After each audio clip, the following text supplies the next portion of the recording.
अब हम व्यावसायिक पर्यावरण की विशेषताओं के बारे में बात करेंगे। सबसे पहली विशेषता है बाह्य शक्तियों की समग्रता। समग्रता मतलब totality, total of all the external forces. उन सभी शक्तियों का टोटल है व्यावसायिक पर्यावरण, जो कि व्यावसायिक संगठन से बाहर हैं। अभी बाह्य शक्तियाँ क्या हैं? वैसे तो और भी नाम हो सकते हैं, लेकिन मोस्टली ये 5 नाम लिए जाते हैं जिन्हें की बाह्य शक्तियों के नाम से आंका जाता है। आर्थिक आयाम, सामाजिक आयाम, राजनैतिक आयाम, तकनीकी आयाम और विधिक आयाम। विधिक आयाम या विधिक पर्यावरण को कानूनी पर्यावरण भी बोलते हैं। आर्थिक पर्यावरण, सामाजिक पर्यावरण, राजनैतिक, तकनीकी और विधिक, ये 5 डायमेंशंस हैं। ये 5 शक्तियां हैं जो कि मिलके व्यावसायिक पर्यावरण को बनाती हैं। तो व्यावसायिक पर्यावरण जो है इन 5 शक्तियों की समग्रता है, टोटल है। ये डायग्राम ड्रॉ कर लीजिएगा और उसको सेंटेंस की फॉर्म में इस एक्सप्लेनेशन को लिखिएगा। मैं ये मान के चल रही हूँ कि जो मैं वीडियोस आपके पास भेज रही हूँ आप उन सब चीज़ों को अपने फेयर रजिस्टर में नोट कर रहे हैं, क्योंकि ये सिर्फ मैं आपको दिखाने के लिए नहीं लिख रही हूँ। ऐसे मैं चाहती हूँ कि आप इसको ऐसे लिखें और पेपर में जब एक्सप्लेनेशन आए तो ऐसे प्लस सेंटेंस की फॉर्म में उसको शो करें, ताकि आप पूरा आंसर मार्क्स ले सकें। ओके, सेकंड, दूसरी विशेषता, विशिष्ट एवं साधारण शक्तियों की समग्रता। इसमें 2 तरह की शक्तियां हैं। व्यावसायिक पर्यावरण में 2 तरह की शक्तियां हैं।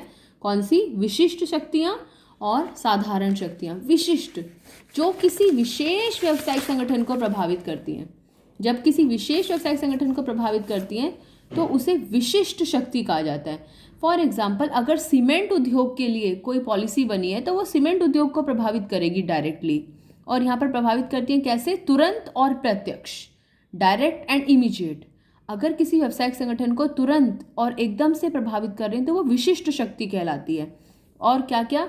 हर व्यावसायिक संगठन के कुछ ऐसे तत्व होते हैं जो केवल उसी व्यावसायिक संगठन को प्रभावित करते हैं। जैसे सीमेंट उद्योग के प्रतियोगी सीमेंट उद्योगों को ही प्रभावित करेंगे। सीमेंट उद्योग के ग्राहक, सीमेंट उद्योग के सप्लायर्स, आपूर्तिकर्ता मतलब सप्लायर्स, और सीमेंट उद्योग के निवेशक। एक पर्टिकुलर उद्योग, कोई भी उद्योग, मैंने एक एग्जांपल ले लिया। तो विशिष्ट शक्तियां जो केवल उसी व्यावसायिक संगठन से जुड़ी हुई हैं। सामान्य शक्तियां, साधारण शक्तियां, वे शक्तियां जो कि सबको प्रभावित करती हैं, अलग अलग रूप में प्रभावित करती हैं और अलग अलग मात्रा में प्रभावित करती हैं। फॉर एग्जाम्पल, अगर आरबीआई ब्याज की दर को बढ़ा देता है या सीआरआर की दर को बढ़ा देता है, या कमर्शियल बैंक्स जो हैं, जो वाणिज्यिक बैंक हैं, अगर ऋण देने पर जो जिस दर पे वो ऋण दे रहे हैं, लोगों को उधार दे रहे हैं, वो रेट बढ़ा दें, तो ऐसे में क्या होगा? जितनी भी कंपनीज हैं सबको ऋण लेना महंगा पड़ेगा। तो ये जो है ये साधारण शक्ति हो गई, क्योंकि इसने थोड़ा चाहे ज़्यादा हर व्यावसायिक संगठन को प्रभावित करा है। तो व्यावसायिक पर्यावरण की 2 विशेषताएं। पहली विशेषता कि ये बाह्य शक्तियों की समग्रता होती है। कितनी शक्तियां हैं? 5, 5 का सम टोटल। दूसरा, ये विशिष्ट और साधारण 2 शक्तियों को मिलाकर बना है।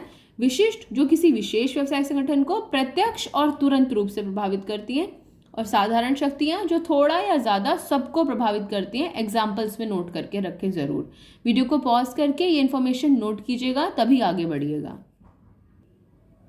तीसरी विशेषता है आंतरिक संबंध।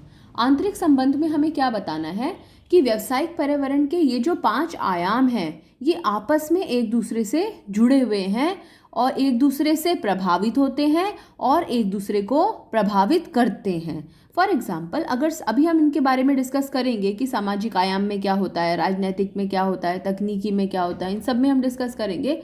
लेकिन अगर सामाजिक पर्यावरण में कोई बदलाव आता है तो उसका कहीं ना कहीं आर्थिक और राजनीतिक आयाम पर भी प्रभाव पड़ेगा, और अगर राजनीतिक आयाम में प्रभाव पड़ेगा तो वो सामाजिक को भी प्रभावित करेगा। ये मतलब है दे आर इंटर रिलेटेड। सभी आयाम, सभी डायमेंशंस, सभी तत्व आपस में जुड़े हुए हैं, they are interconnected. Okay. Fourth, गतिशील। ये गतिशील वर्ड हमने पहले भी बहुत बार पढ़ा है। गतिशील होने का मतलब है लगातार बदलते रहना या बदलते हुए पर्यावरण के अनुसार अपने आप को ढालना। अब यहाँ पर व्यावसायिक पर्यावरण ही गतिशील है। व्यावसायिक पर्यावरण गतिशील होने का मतलब है कि जो पर्यावरण है ये लगातार बदलता रहता है। आप मौसम देखते हैं, सुबह 6 बजे कुछ और टेम्परेचर होता है, 6:10 पे कुछ और टेम्परेचर होता है, 8 बजे कुछ और मौसम होता है, 10 बजे कुछ और मौसम होता है। दिन में धूप निकली होती है, पता चलता है शाम को बारिश हो गई। तो गतिशील का मतलब लगातार बदलते रहता है। जो पर्यावरण है वो हमेशा बदलता रहता है, it keeps on changing. Fifth is अनिश्चित, अनिश्चित है, हम पता नहीं लगा सकते। क्यों है अनिश्चित? व्यावसायिक पर्यावरण अनिश्चित क्यों है? क्या आप बता सकते हैं कि कल कैसा मौसम रहेगा?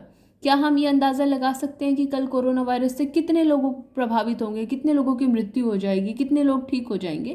कहना बड़ा कठिन है। तो व्यावसायिक पर्यावरण अनिश्चित होता है। क्यों होता है अनिश्चित? क्योंकि भविष्य की घटनाओं का पूर्व अनुमान नहीं लगाया जा सकता, और अगर हम पूर्व अनुमान लगा भी लें तो हम सही आकलन नहीं कर सकते उसका 100%, इसलिए व्यावसायिक पर्यावरण को अनिश्चित माना जाता है। ओके। सिक्स्थ है जटिल। कोई भी चीज़ जटिल है, जटिल होने का मतलब होता है उसे समझना बड़ा मुश्किल है। जटिल को इंग्लिश में कॉम्प्लेक्स कहते हैं। तो जटिल का मतलब कि व्यावसायिक पर्यावरण को समझना बहुत मुश्किल है। क्यों मुश्किल है? फॉर एग्जाम्पल, ये एग्जाम्पल आप साथ में कोट करेंगे।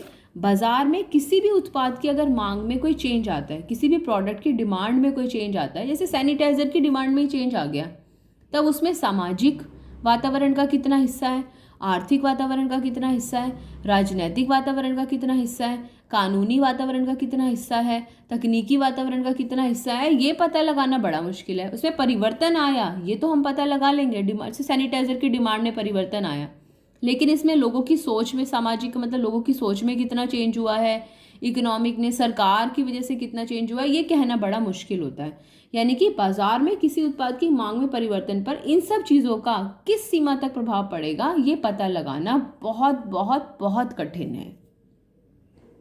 हमारी व्यावसायिक पर्यावरण की आखिरी विशेषता है तुलनात्मक। व्यावसायिक पर्यावरण जो होता है वो तुलनात्मक होता है, इट इज़ कंपेरेबल। तुलनात्मक का मतलब क्या है? एक देश का व्यावसायिक पर्यावरण दूसरे देश के व्यावसायिक पर्यावरण से भिन्न होता है, अलग होता है।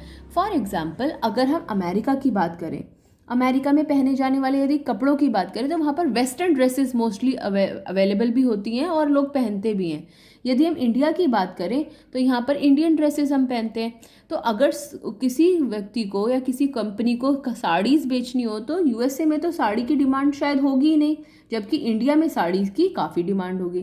तो इसलिए किसी भी देश का व्यावसायिक पर्यावरण एक देश से दूसरे देश में भिन्न हो जाता है। जैसे पाकिस्तान में बुर्के बिकेंगे लेकिन इंडिया में साड़ीज़ भी बिकेंगी, हिंदू कल्चर के भी सामान बिकेंगे। तो it depends upon the kind of country we are living in. Okay. जल्दी से व्यावसायिक पर्यावरण की सारी विशेषताएं दोबारा से रिपीट करेंगे।